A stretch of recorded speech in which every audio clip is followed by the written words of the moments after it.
Je vais les présenter dans l'ordre en fait, dans lequel ils se sont assis. Donc Christine, qui est la fondatrice du réseau Good in Tech, et avec qui on travaille énormément, qui a fait plusieurs interventions chez nous. Eric Boniface, qui a été introduit par Julien, qui lui est l'un des fondateurs en fait, de Labelia, qui est directeur de Labelia, et qui va vous présenter aussi tout l'aspect label. Donc on va aussi en parler. Et puis Vincent Perrin aussi qu'on ne présente plus, avec qui on a notamment intervenu au salon Big Data en septembre, et avec qui on travaille beaucoup à la fois sur les aspects tech, qu'on va parler maintenant, et puis sur des aspects aussi partenariat. Les actes, ça va reconnaître des normes, et les labels vont devoir en fait se conformer à ces normes-là. Et donc les questions que je vais avoir pour toi, elles vont être nombreuses, elles sont affichées, j'en ai mis un peu trop peut-être, mais c'est comment construire un label, en fait, à partir de quelle manière on construit un label, comment aussi on le maintient, parce qu'on a vu que la législation, elle n'est pas encore complètement claire, que les règles ne sont pas complètement définies, donc c'est pas forcément évident. Comment aussi on peut obtenir ce label-là, quel est le processus, qu'est-ce que ça permet de faire et de ne pas faire? Est-ce qu'on est contraint par le label ou on n'est pas contraint? On a eu récemment l'annonce de Positive AI qu'on a suivi et qui du coup aussi, quelque part, couvre un peu les mêmes ambitions. Et c'est ma question, c'est une question d'acteurs en fait, de l'écosystème, c'est est-ce qu'il va y avoir des synergies? Est-ce que derrière, ces labels-là vont se parler? Est-ce qu'ils couvrent des spectres différents? Et voilà, donne un peu plus de détails sur tout ça. Donc je te laisse du coup répondre aux questions dans l'ordre que tu veux. Ouais, j'essaye en une phrase de répondre à toutes tes questions.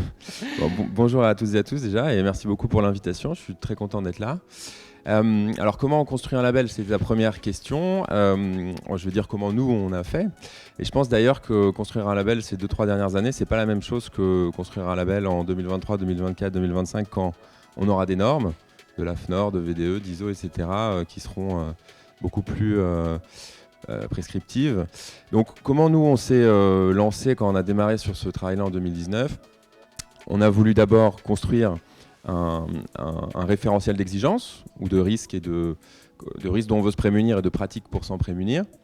Ensuite, pour que les praticiens, les acteurs de l'écosystème professionnel puissent en faire quelque chose, il faut un système pour qu'ils puissent s'évaluer au regard de ce référentiel. Et puis éventuellement se comparer, donc si possible un système pour obtenir un score qui soit relativement comparable avec d'autres acteurs. Et puis enfin, pour ceux qui ont des très bons scores et qui voudraient pouvoir acter ça publiquement et pouvoir communiquer dessus, il faut un système pour auditer, vérifier que cette évaluation elle est sincère et exacte.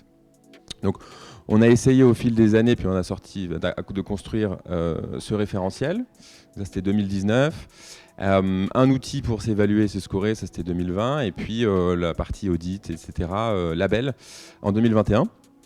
Donc je ne dis pas que c'est la manière de faire, c'est une manière de faire et c'est comme ça qu'on a fait. Ce que je peux rajouter quand même, c'est qu'à mon avis, il faut aussi se donner une stratégie ou un style. Et donc, je vais expliquer ce que je veux dire par là.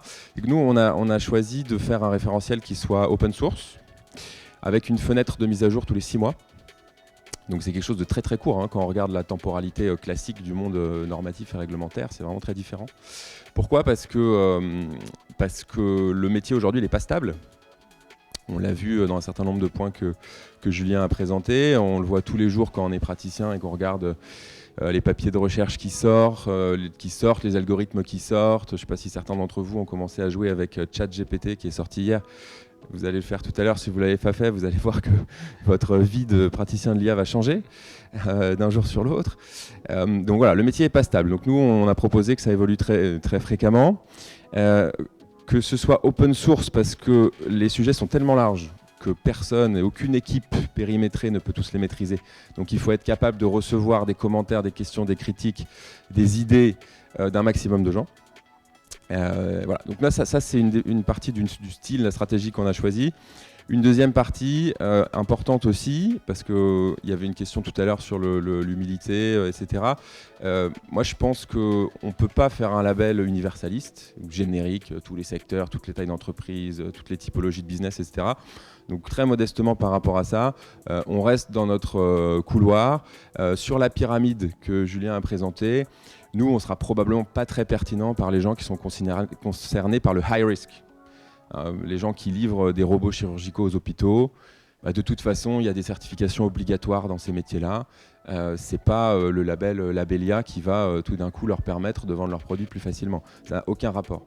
Donc nous, on va rester sur le moderate risk, low risk, et comme Julien le disait très bien, c'est plutôt une démarche d'entreprise, une démarche volontaire pour aller chercher de l'efficacité d'organisation de processus, de la qualité des produits et services qu'on délivre, et puis de l'image de marque vis-à-vis des clients, des collaborateurs, de toutes les parties prenantes. Donc ça, voilà, pour essayer de répondre à la question comment on construit un label et comment on le maintient, je crois que tu demandais aussi. Après, j'ai oublié.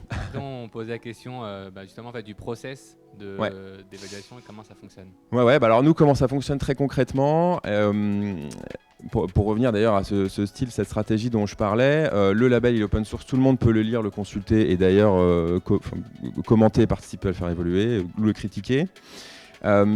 Tout le monde peut gratuitement utiliser l'outil en ligne d'assessment, assessment.labelia.org, pour évaluer son entreprise, évaluer son département ou sa filiale, ou son organisation, et voir ce que ça donne sur les différents secteurs, les différents thèmes du label, du référentiel, avoir un score, voir les points sur lesquels on est bon, on n'est pas bon. Et nous, en fait, au début, on voulait faire des outils pour les praticiens. Il se trouve que petit à petit, ça a convergé vers un label, mais il y a des restes de cette logique d'outils par les praticiens. Donc il y a vraiment la logique de repérer là où on manque de maturité, cocher les éléments en question, se faire des plans d'action, aller lire les ressources qui sont proposées pour monter en compétence dessus et progresser. Nos outils, à la base, on voulait qu'ils servent à ça. Donc ils servent en partie à ça. Et une fois que l'entreprise a fait tout son travail interne, et elle peut, pour ce faire, elle peut se faire aider par des acteurs comme vous, Artefact, ou des cabinets de conseil, des experts, etc. Je pense que c'est aussi ces types de métiers qui vont être utiles dans ce paysage-là pour faire monter en compétence les entreprises. Une fois qu'elle est satisfaite de son niveau et qu'elle a franchi les barres qui permettent de prétendre au label, là, on peut rentrer dans la phase de labellisation où nous, on fait un audit qui se déroule en 3 phases qui sont décrites à l'écran. Donc, il y a d'abord une analyse en chambre de votre évaluation. Il y a une demande d'un certain nombre d'éléments de preuve sur un échantillon des éléments. Et puis, il y a des phases de questions-réponses à chaque fois. Et puis, enfin, il y a un oral final où on vous demande de faire une présentation. Tu l'as vécu, Anan, sur un sujet qu'on détermine à partir des phases 1 et 2. On vous demande de faire une présentation et puis on vous passe un petit peu au grill de questions-réponses. On fait notre rapport et on décide si oui ou non vous êtes attributaire du label. Et voilà. Donc, c'est comme ça que fonctionne notre process. Et dernière question, et elle va être assez importante, je pense, pour tout le monde, c'est... Julien l'a dit aussi tout à l'heure, il va y avoir des normes qui vont arriver, donc j'imagine aussi plusieurs labels. On l'a dit tout à l'heure, il y a notamment Positive AI qui a fait une annonce la semaine dernière dessus. Et il y a d'autres labels aussi qui arrivent avec la VDE, comme l'a dit Julien. Et donc j'imagine que le terrain de jeu est immense parce que les expertises sont immenses, les industries sont très différentes, les besoins sont aussi très différents. Je serais très preneur de ta vision en fait de comment les choses vont s'articuler. Est-ce qu'il y a une vocation de convergence ou est-ce qu'on va avoir plusieurs labels qui vont arriver sur le marché et est-ce qu'ils vont se parler en fait? Ouais, c'est une très bonne question et moi je suis très content qu'il y ait d'autres initiatives qui voient le jour. Alors je m'excuse par contre pour le titre. Que j'avais changé, mais c'est la première version qui a été retenue. C'est un titre ancien pour un slide qui a été mis à jour plus récemment, donc il y a encore 1 an le titre était correct, mais là ça a évolué un petit peu. Donc on est sans doute le premier label sur l'IA responsable que je connaisse, mais je suis ravi de corriger si je me trompe. Et puis maintenant on a des confrères qui arrivent, donc ça c'est génial. Comme je disais tout à l'heure, à mon avis, il n'y a pas de label universel et je ne connais pas de secteur où il y en a, donc je ne vois pas pourquoi il y en aurait dans l'IA. Donc il faut trouver le périmètre sur lequel on est pertinent et donc par définition, il va y en avoir plusieurs qui seront pertinents chacun sur différents périmètres. Donc moi je suis très content qu'il y en ait d'autres parce que ça montre au marché, à notre écosystème professionnel, qu'il se passe quelque chose qui visiblement il faut quand même aller regarder parce qu'il y a des gens qui s'activent de ce côté-là. Donc c'est plutôt stimulant. Je suis très ouvert et très partant pour dialoguer, travailler sur le fond avec typiquement Positive AI que j'aimerais beaucoup rencontrer en mode groupe de travail très concret pour regarder si on peut trouver des terrains de convergence ou si finalement on a des stratégies et des périmètres légèrement différents et c'est très bien qu'on ait chacun notre couloir à voir. Donc ravi, je sais que Numéum et l'ancien Syntec et Hub Francia travaillent depuis plus d'1 an et demi maintenant à proposer un label aussi. Je ne connais pas très bien le périmètre qu'ils préparent. Et puis effectivement, il y a tout le travail plus de normalisation de la FNOR, de VDE et d'autres acteurs de ce type Donc super. Et sur des périmètres adjacents, il y a aussi des initiatives. Donc c'est pas tout à fait IA, mais ça touche beaucoup les entreprises qui travaillent sur la data. Typiquement, usage éthique des données. Il y a un groupement d'intérêt public qui s'appelle Equitia qui propose depuis 6 mois un label là-dessus, qui est super intéressant. Donc j'en parle avec grand plaisir. Il y a le label de la Fondation Arborus sur l'IA et l'égalité des chances et les droits des femmes. Et puis il y a l'Institut du numérique responsable qui porte le label numérique responsable qui est passionnant et hyper utile, qui réfléchit à faire un chapitre ou une option un peu spéciale sur l'IA dans son label global numérique responsable. Donc c'est des initiatives passionnantes. Nous on essaye de les suivre, de les repérer et de prendre contact pour voir comment on peut déjà améliorer nos propres travaux et puis pourquoi pas trouver des terrains communs pour proposer des choses utiles. Merci beaucoup Eric. Donc du coup on retient surtout que je pense que c'est intéressant de collaborer dessus et au plus il y aura des discussions entre les différents labels et au plus aussi je pense ça tirera vers le haut les attentes et les exigences dessus. Tout à fait. Merci beaucoup Eric. Je ne sais pas s'il y a des gens qui ont des questions, on va vraiment pas rester très longtemps parce que le temps passe, mais de toutes les manières comme je disais à la fin on va pouvoir tous échanger ensemble, mais s'il y a une question peut-être. Oui.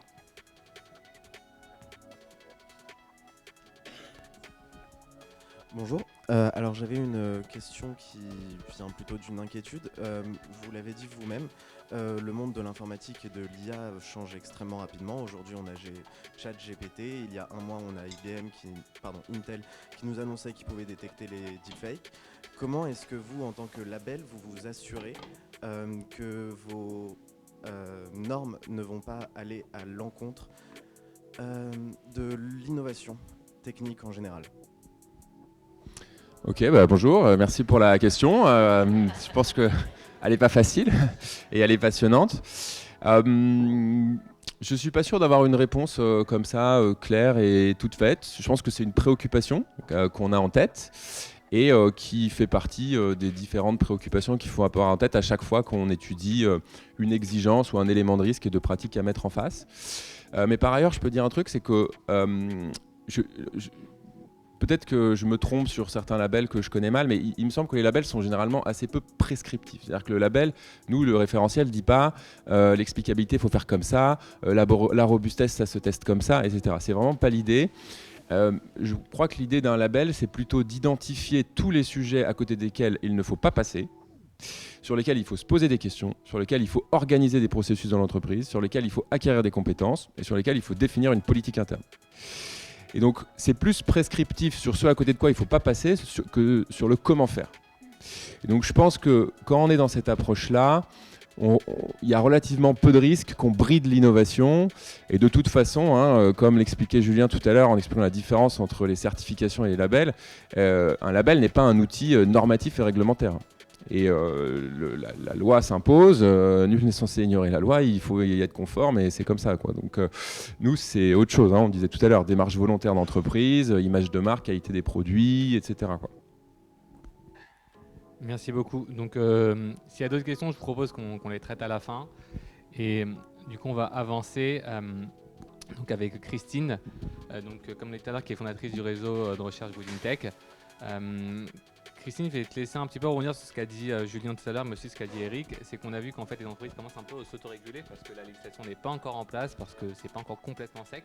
Et donc les entreprises prennent de l'avance, c'est très bien. Je pense que ça apporte beaucoup de confiance et beaucoup de fluidité et ça facilite aussi la mise en application de la loi dès qu'elle sera prête. Et ma question pour toi, la première, ça va être dans quelle mesure c'est engageant en fait d'aujourd'hui d'être dans cette démarche un peu de label et dans cette démarche un petit peu de proactivité. Et aussi, j'imagine qu'il y a des incidents qui existent. Aujourd'hui, on a entendu parler de ça. Ça a beaucoup touché les très très grosses entreprises. Et j'imagine aussi des plus petites, mais ça a été peut-être moins communiqué. Comment en fait aujourd'hui ces entreprises elles se conforment à la législation à venir? À quel point l'effort sera gros dans 2 ans pour en fait être en application avec la loi? Merci Anan, merci de l'invitation. Donc peut-être pour ceux qui ne connaissent pas Goodin Tech, c'est un réseau de recherche que j'ai créé il y a plusieurs années. Donc moi je suis professeure à l'Institut Mines-Télécom et Goodin Tech est un partenariat entre l'Institut Mines-Télécom et Sciences Po et on adresse les questions de numérique responsable. On a 2 axes de recherche. Le premier c'est IA, données, IA et société. Et le deuxième, c'est responsabilité digitale des organisations. Et à l'intérieur du premier axe, on a IA de confiance et puis des informations en ligne. Donc, ça fait plusieurs années donc, qu'on travaille sur ces sujets de manière pluridisciplinaire. Ça, c'est notre spécificité, en mélangeant des gens en computer science, data science, en droit, en management, en économie. Et donc, je reviens à ta question, Anan. Et, Artefact est un des partenaires, bien sûr, de Good in Tech. Et donc, on travaille ensemble aussi sur ces questions. Donc, sur ces questions d'IA, simplement un tout petit historique, mais que vous connaissez tous. Quand est-ce qu'on a commencé à parler de ces questions? C'est la déclaration de Montréal en 2018, même s'il y avait eu des rapports avant.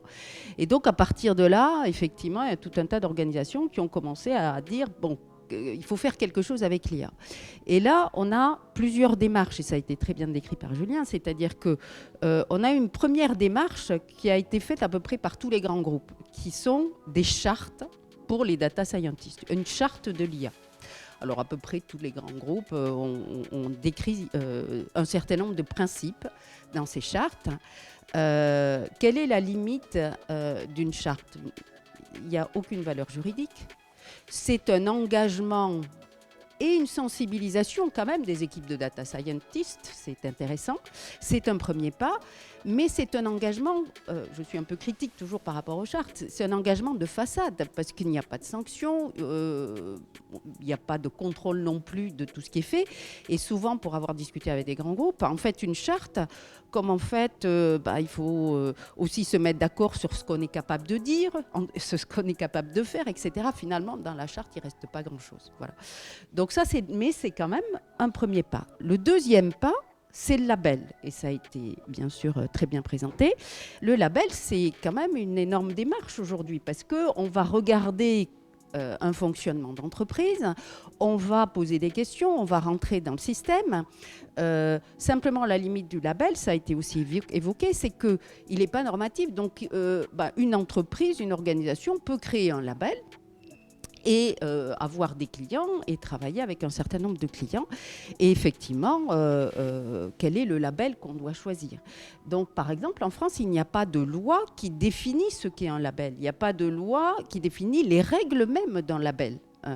Donc, c'est un milieu ouvert. Mais ça fait quand même, et l'écosystème français sur l'IA de confiance, autour de toutes ces émergences de labels, est très positif pour faire avancer ces sujets. Parce qu'on voit que l'État au-dessus, c'est quoi? C'est les standards, c'est la norme dont a parlé Julien, et puis la loi. Et ça prend du temps. On parle depuis 2018 de l'IA de confiance. Et on voit que la loi, peut-être, elle arrivera en 2024 ou 2025. Donc, ça prend du temps et c'est normal. Donc, il y a les standards. Le niveau au-dessus, c'est les standards. Les standards, c'est intéressant parce que nous, on fait de la recherche. Et les standards, souvent, il y a un organisme qu'a cité Julien, qui est quand même I3E, qui est un organisme international avec beaucoup de standardisation. C'est basé sur de la recherche et basé beaucoup sur aussi des critères donnés par des chercheurs. Et puis après, il y a les normes. Et puis ensuite, il y a la loi où là, on va être certifié. Et là, quand on est tamponné sur le haut risque, effectivement, on sera certifié et on sera obligé de l'être si on veut avoir une activité commerciale sur de l'IA, par exemple dans le domaine de la santé, dans le domaine du recrutement, il y aura des IA certifiés. Voilà. C'est juste pour dire, on part d'un engagement qui est un engagement de façade sur la charte, une obligation, on sera tous obligés d'aller, qui sera la certification, mais qui ne sera bien sûr que dans certains domaines. Voilà. Mais tout va dans le bon sens et ça se fait chronologiquement. Alors après, je reviens peut-être sur la question sur les incidents. Donc, on a mené beaucoup de travaux, nous, sur l'IA de confiance dans Good in Tech. Et un travail un peu original, peut-être que je vais partager avec vous aujourd'hui, qui est lié un peu à l'IA Act, sur cette notion de risque. On a essayé de trouver des incidents de l'IA. Donc, on a travaillé sur une base de 567 incidents de l'IA.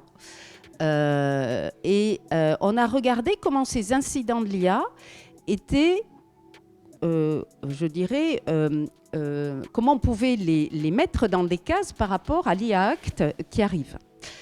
Donc il y a toute une base de données qu'on a créée sur ces incidents, qu'on a qualifiés en termes de secteur, en termes de gravité de l'incident, etc. Tous ces incidents, ce sont des incidents qui sont sortis dans la presse. Donc c'est plutôt évidemment des incidents importants liés à l'IA. Et de ce travail, on a tiré plusieurs conclusions. La première conclusion, c'est qu'effectivement, tous ces incidents, ils rentrent dans les cases de risque de l'IA Act. C'est-à-dire qu'on peut les classer en fonction d'IA inacceptable, d'IA à haut risque ou d'IA à risque limité. La deuxième conclusion de ce rapport, c'est que dans l'IA Act aussi, ça n'a pas été trop évoqué ce matin, il y a quand même une idée d'autorégulation du secteur, c'est-à-dire de faire un cadre qui fait que le secteur s'autorégule aussi sur un certain nombre de choses. Et là, on dit attention, parce qu'effectivement, les incidents de l'IA, comme dans tout un tas de secteurs, ne sont pas déclarés. Et sur ces 567 incidents, on en a trouvé la moitié qui étaient des incidents à haut risque. Alors c'est probablement lié au fait que ceux qui sortent dans la presse, ce sont plutôt des incidents à haut risque, mais quand même, je vous en cite deux. Alors il y en a plein dans cette base de données, mais il y a des incidents qui touchent des choses assez différentes. On connaît, c'est un exemple classique en termes d'incidents de l'IA, les algorithmes de management utilisés par Amazon. Je ne parle pas du recrutement, mais de management des équipes, qui fait que vous allez évaluer des équipes avec de l'IA et vous allez licencier des gens parce qu'ils ne sont pas performants. Je ne sais pas comment Elon Musk a utilisé très rapidement, en quelques jours, et a déterminé les 3500 personnes qui sont parties entre le vendredi et le lundi, mais on peut imaginer des choses. Donc, il y a quand même, ça c'est un incident qu'on dit grave. D'ailleurs, l'IA de recrutement, l'IA pour les RH, fait partie des hauts risques dans la régulation. Voilà, là, il y a des conséquences humaines tout de suite. Un autre exemple, aussi peut-être moins connu, c'est une boîte qui est un fonds d'investissement qui investissait dans un certain nombre d'entreprises avec des algorithmes d'IA. Et ces algorithmes présentaient des erreurs, ce qui fait que la boîte a mal investi, la boîte a été obligée de fermer, tous les gens ont été licenciés. Bon, finalement, il y a eu une partie qui a été rachetée, mais là aussi, conséquence quasiment sur l'activité de la boîte. Voilà, donc des gros incidents quand même qui sont non négligeables en termes d'impact sociétal, d'impact économique aussi sur l'activité économique.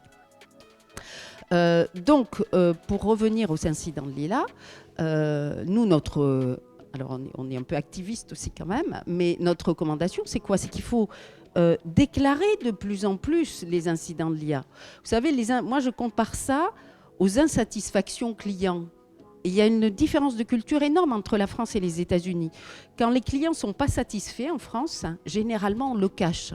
On fait en sorte de le cacher. Les Américains, ils disent, si j'arrive à mesurer mes clients insatisfaits, au contraire, c'est du business potentiel. Parce que si j'arrive à leur donner, à les satisfaire ou à leur donner une compensation, eh bien, j'en fais des clients 7 fois plus satisfaits parce que j'ai compensé effectivement le préjudice qu'ils ont eu. Donc, ces visions sont tout à fait différentes. Et il me semble que sur l'IA, eh bien, il faut commencer à ce que les entreprises aussi déclarent leurs incidents. Alors peut-être pas de manière publique, mais et des bases de données d'incidents de l'IA, parce que la régulation, elle est basée sur les risques. Et plus on aura de bases de données sur ces incidents, plus on pourra travailler l'IA de confiance, plus on pourra remonter. Et je termine juste par dire qu'on recrute, grâce au programme Confiance IA dont tu as parlé, Julien, un post-doctorant qui démarre, puisqu'on poursuit ce projet sur les risques. C'est un programme qu'on appelle Autopsie IA. Et Autopsie IA, on va autopsier les incidents de l'IA avec de l'explicabilité des algorithmes d'IA. Et puis des tests côté Sciences Po avec le Media Lab, grand public, où on va voir si la manière dont on explique les incidents à ceux qui ont subi ces incidents, eh bien, est compris par les utilisateurs. Voilà. Et nous, on travaille beaucoup sur ces questions d'explicabilité, alors plutôt non pas dans du B2B très technique comme les soudures, mais aussi dans des enjeux grand public. Et ce qui nous intéresse, c'est de développer aussi des systèmes qui soient compréhensibles par tout le monde pour qu'il y ait un peu plus de transparence sur ces systèmes. Voilà. Merci beaucoup Christine. Donc il faut retenir que si vous avez des incidents, n'oubliez pas de les déclarer, c'est très important, on en a besoin pour... Vous pouvez nous les déclarer parce que nous on peut... Merci beaucoup Christine. Du coup on va passer maintenant à Vincent. Donc ce qui est super, c'est que Christine vient te faire une magnifique passe devant les cages avec les biais. Donc Vincent, toi du coup tu es tech lead notamment chez IBM. Et IBM a été quand même assez précurseur sur ces solutions-là, notamment avec AIF 360 que je te laisserai présenter. Donc peut-être déjà, pour ceux qui ne connaissent pas, qu'est-ce que c'est AIF 360 ? Nous, on l'utilise chez Artefact. Comment ça fonctionne ? Comment vous l'avez aussi maintenu après l'AI Act ? Parce qu'en fait, dès l'annonce de l'AI Act, ça a dû probablement aussi un petit peu chambouler la façon dont vous allez mesurer les choses et qu'est-ce que vous allez mesurer. Et après, avec ton regard de précurseur, si je peux me permettre, comment tu vois aussi les choses et quelles sont les choses encore à développer qui sont encore manquantes sur le marché et sur lesquelles vous travaillez probablement. Merci Anan, merci pour l'invitation. Alors effectivement, je ne vais pas présenter IBM, je pense que tout le monde le connaît, mais on est présent sur le territoire français depuis maintenant une centaine d'années avec une volonté assez significative sur toute l'approche et l'empreinte sociétale. Et sur l'intelligence artificielle, on va dire animé et pas mal chamboulé le marché ces dernières années et on a très tôt voulu amener cette approche de confiance de l'intelligence artificielle. Alors, on prend les premiers exemples, c'est en 2017, notre PDG était à Davos et devant le parterre de chefs d'entreprise à expliciter en quoi l'éthique de l'IA était importante pour elle et pourquoi il devait, au-delà des labels qui étaient quasi inexistants à l'époque, prendre ce point de manière significative. Et pourquoi ? Parce que dans la confiance qu'évoquait Julien, effectivement, définir la confiance est probablement quelque chose d'un mythe. Mais moi, ce que j'ai vu beaucoup en France ces dernières années, c'est des projets échoués pour la simple et bonne raison, c'est que les utilisateurs n'avaient pas confiance et ne comprenaient pas pourquoi cette solution et comment cette solution fonctionnait. Donc on voit aussi la confiance en tant qu'acteur comme quelque chose qui va piloter une saine adoption de ce type d'usage, à la fois pour des collaborateurs de l'entreprise qui doivent cohabiter aujourd'hui et demain avec des solutions à base de ces technologies-là, et pour les utilisateurs finaux, les clients de ces entreprises. Dans l'approche d'un acteur technologique, ce qu'on a souhaité faire, c'est alors soit de partager notre approche, notre méthodologie avec le marché. On a fait partie du groupe d'experts il y a quelques années de la Commission européenne pour leur partager ce qu'on avait comme retour d'expérience. Et on s'est engagé à dire on est un acteur technologique et on veut aider et aller au-delà de l'approche méthodologique en disant l'approche méthodologique est fondamentale et on a des acteurs tels qu'Artefact sur le marché français qui accompagnent des clients. Alors, effectivement, comme tu le disais très bien, Christine, sur l'approche de Chartres il y a quelques années, maintenant sur l'approche de labellisation et demain de certification. Mais au-delà de la méthodologie, un certain nombre d'outillages sont, et on le considère, extrêmement importants. Et le premier qu'on a souhaité sortir, c'était en 2019, ça commence à faire maintenant quelques années, c'était AIF 360.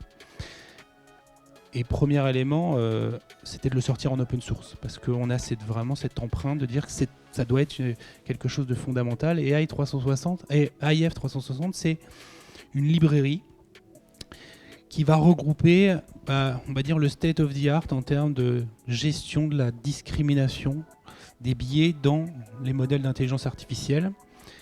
Qu'est-ce que c'est ? C'est un ensemble de métriques facilement accessibles. C'est un ensemble d'algorithmes, alors des algorithmes qui viennent de la recherche IBM, qui viennent du monde de l'open source, qui viennent de la communauté.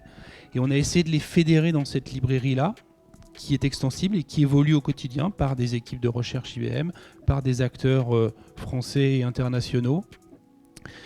Parce que c'est un monde qui évolue, parce que la thématique des biais, c'est loin d'être trivial et chose intéressante. Alors, c'est le calendrier fait des fois bien les choses. On a annoncé il y a une semaine une extension d'AIF 360 qui est InFairness. AIF 360, c'était principalement comment j'analyse et comment j'atténue. Alors je ne dis pas éliminer, parce que pour moi éliminer les biais dans l'IA c'est un mythe, mais atténuer les biais et en tout cas être capable d'en prendre conscience. On savait le faire et on sait le faire sur la discrimination de groupe. c'est je ne vais pas vouloir discriminer telle population par rapport à telle autre population. In fairness, c'est de l'aller sur l'individu, d'un autre pan. Donc dans la même démarche d'un toolkit open source que l'on souhaite le plus utiliser possible pour analyser ça. Quand je parle d'atténuation des biais, c'est atténuation dans les biais dans les données, parce que le mythe qui est l'algorithme est biaisé, globalement l'algorithme c'est une formule mathématique, alors plus ou moins complexe, mais c'est une formule mathématique, c'est surtout les données qui vont être injectées dans ce modèle pour pouvoir apprendre, digresser sur ces données-là, qui va être fondamental. Donc AIS, c'est s'appuyer sur ça pour les mesurer, en prendre conscience et essayer de les atténuer.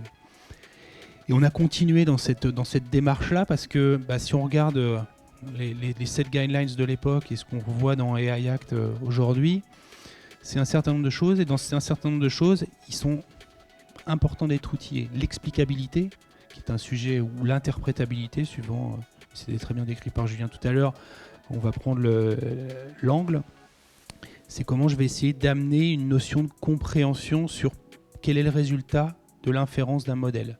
Et l'attente n'est pas la même si je suis un data scientist, si je suis un business consultant, ou si je suis un conseiller bancaire à qui le système a dit il faut que tu refuses le prêt en face de l'individu. Donc pareil, dans la même démarche, un toolkit open source qui va faire ça. Et vous en voyez un certain nombre qui vont adresser différents piliers qu'on a souhaité mettre en avant. La notion de robustesse. Pareil, est-ce que je suis sûr que mon modèle il est potentiellement pas attaquable ?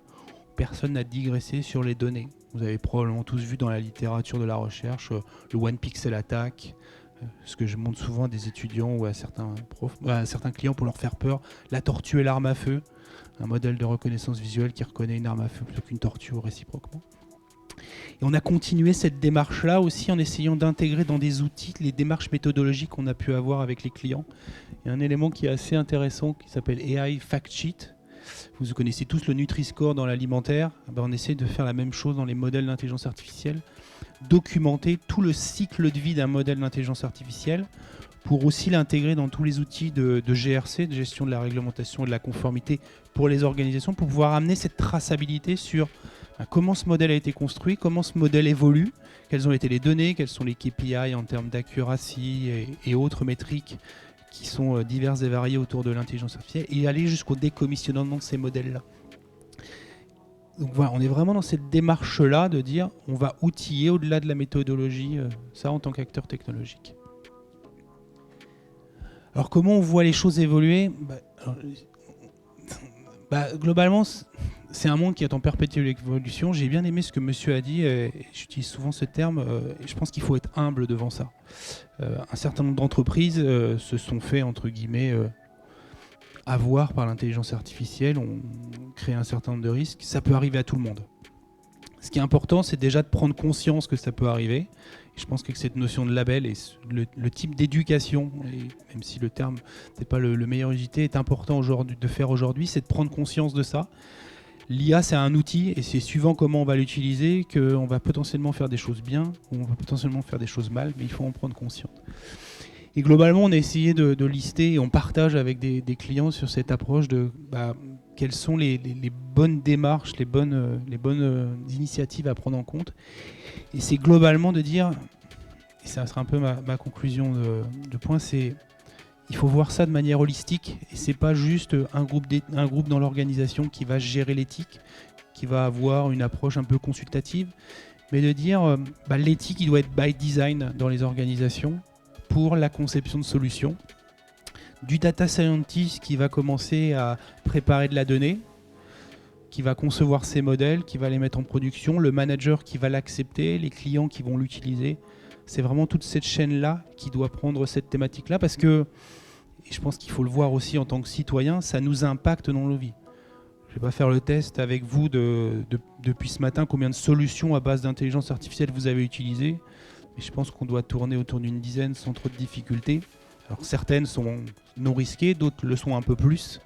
Mais voilà, ça fait de plus en plus partie de nos vies. Et donc en tant que citoyen, on a aussi envie que les solutions qu'on déploie, qu'on propose, elles respectent un certain nombre ou une certaine morale, si aujourd'hui on n'a pas encore de standard. Merci beaucoup Vincent. D'ailleurs à ce titre-là, avec Vincent, on a écrit un livre blanc qu'on pourra vous partager aussi avec la présentation, qui justement explique un petit peu tous les aspects et tous les risques de l'IA que Vincent a cité. Merci beaucoup à tous d'être venus aujourd'hui. On est vraiment ravis de vous avoir accueillis et on espère vraiment qu'on vous a appris des choses ou alors qu'on a éclairé vos lanternes.